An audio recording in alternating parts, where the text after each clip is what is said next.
कल हरियाणा के मुख्यमंत्री नायब सिंह सैनी ने एक बहुत ही बड़ा ऐलान किया है किसानों के लिए। उन्होंने किसानों के हित में एक बड़ी घोषणा कल की है। उन्होंने कहा कि हरियाणा में अब सभी 24 फसलों की खरीद एमएसपी पर की जाएगी। जाहिर सी बात है किसानों के लिए ये एक अच्छी खबर है, क्योंकि उन्हें अब सही फसलों पर एमएसपी मिलेगी, मतलब उन्हें अच्छी कमाई होगी, अपने फसलों के अच्छे दाम मिलेंगे। ऐसे में यह जो फैसला है, पूरे देश से किसान इसे किस तरीके से ले रहे हैं और क्या सोचते हैं इस बारे में, हम वही जानने का प्रयास कर रहे हैं। इस वक्त हम झारखंड के रांची ज़िले के बुढ़ू प्रखंड के एक गांव में हैं।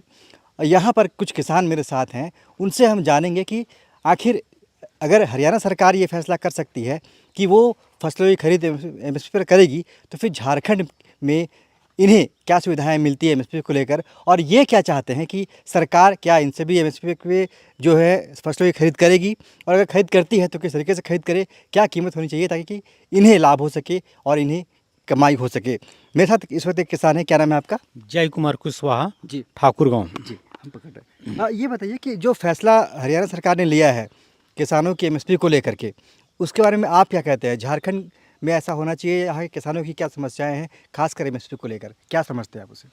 जिस तरह हरियाणा की सरकार ने जो फैसला लिया है कि 14 और 10 फसलों को और जोड़ के 24 फसलों पे एमएसपी देने की उन्होंने गारंटी ली है।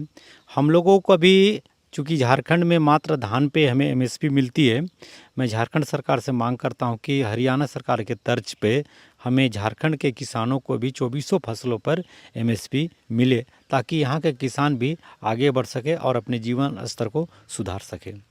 एमएसपी की बात तो यहाँ पर हो रही है, लेकिन एमएसपी पे फसल बेचने में भी समस्याएं आती है। झारखंड की बात करें तो आप बेचते हैं, आपने कहा धान बेचते हैं, तो सिर्फ धान की अगर बात करें तो एमएसपी पर धान बेचने में क्या क्या परेशानी आती है? धान बेचने पे परेशानी है कि जब धान हम लोग कटिंग करते हैं, काट के लाते हैं, अपने खेतों से काट के लाते हैं, उसके बाद जब हम लाइम्स जाते हैं तो लाइम्स में शुरू के 2 महीना वो नहीं खरीदते हैं, बोलते हैं कि मैं फरवरी में खरीदेंगे।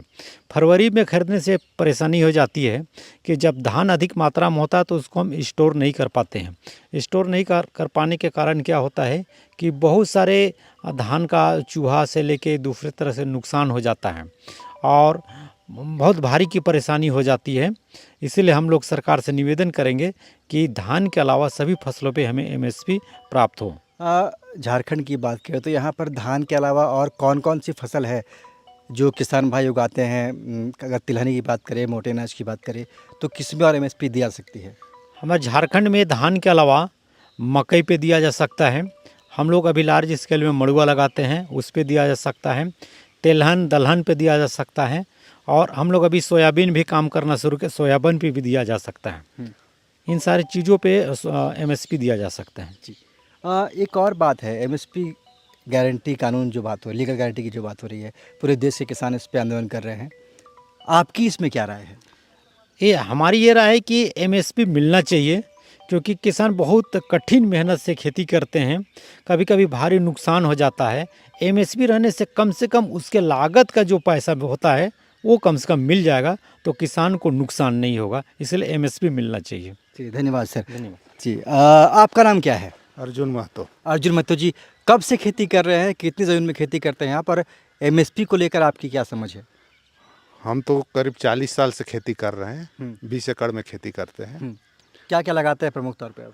धान, गेहूँ, उसके बाद सब्जी। तो धान सब्जी को छोड़ दे, धान या गेहूं को आप बेचते हैं सरकारी खरीद केंद्र में? सरकारी केंद्र में बेचते हैं भी और नहीं भी बेचते हैं। ये चलते कि सरकारी केंद्र में फरवरी मार्च से यहाँ चालू करता है लेने का। लेकिन सरकार तो हर बार घोषणा करती है कि दिसंबर के महीने से खरीद शुरू हो गई है, नवंबर के महीने से खरीद शुरू हो गई है। हाँ, झारखंड में फरवरी। झारखंड सरकार की बात कर रहा हूँ। हाँ, तो झारखंड सरकार यहाँ लैंप से जो है वहाँ हम लोग जाते हैं तो फरवरी मार्च से वो लेना चालू कर बोलता है। अभी मोइचर है धान में, और इसका चलते हम लोग बेचौलियों के पास मजबूर में बेचना पड़ जाता है। इस चलते बेचना पड़ता है कि हम लोग के पास स्टोरेज नहीं है, कहाँ रखेंगे। इस चलते मजबूरी में हम लोग को बेचना पड़ता है। मतलब एमएसपी पे आप इसलिए भी नहीं बेच पाते हैं क्योंकि आपके पास सुविधा नहीं है भंडारण करने की। भंडार करने का सुविधा नहीं है, और वहाँ देने के बाद कभी 6 महीना कभी साल भर में पेमेंट मिलता है। पेमेंट सही से नहीं मिल पाता है। सही से पेमेंट नहीं मिलता। इसके अलावा अगर रागी की बात करें, मड़ुआ की, मकई की बात करें, तो अगर किसान यहाँ पर उसकी खेती करते हैं तो एमएसपी उस पर कितनी होनी चाहिए? क्या होना चाहिए? कम से कम 30 रुपया से ऊपर होना चाहिए। अभी बाजार में किस रेट दाम में बिकता है? अभी 25 से 30 बिक भी रहा है मड़ुआ। जिसे अभी MSP देना चाहिए, जैसे मड़ुआ हुआ, मक्का हुआ, गेहूं हुआ। यहाँ तो सिर्फ धान भर होता है, बाकी बात तो कुछ में नहीं होता, जिसे तेलहन दलहन में भी होना चाहिए। तो अगर धान तिलहन दलहन की फसल पे अगर आपको MSP मिलेगा तो आप भी खेती करेंगे उस पर? हाँ, करेंगे जी। तेलहन दलहन में भी खेती आदमी करने लगेगा, उससे फ़ायदा होगा किसान को फ़ायदा होगा। चलिए, किसान चाहते हैं कि उनकी फसल जो है खरीद हो इस पर, ताकि किसानों को लाभ हो, उनकी कमाई अच्छी हो सके। लेकिन अब ये फैसला सरकार को करना है कि वो क्या करती है, क्योंकि किसान चाह रहे हैं कि उनकी फसल खरीद MSP पर हो, पर अब सरकार के ऊपर ये निर्भर करता है कि आगे वो क्या चाहती है। ऐसे ही और तमाम खबरों के लिए आप देखते रहिए किसान तक। नमस्कार।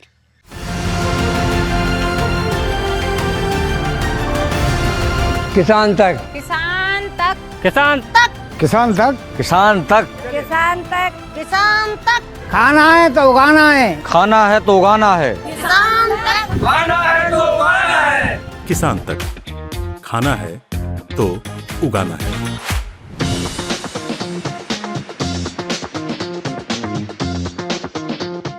अगर ये वीडियो आपको पसंद आया है तो इसे लाइक ज़रूर करें। अगर चैनल अभी तक सब्सक्राइब नहीं किया है तो कर लें और नोटिफिकेशन पाने के लिए बेल आइकन भी दबा दें।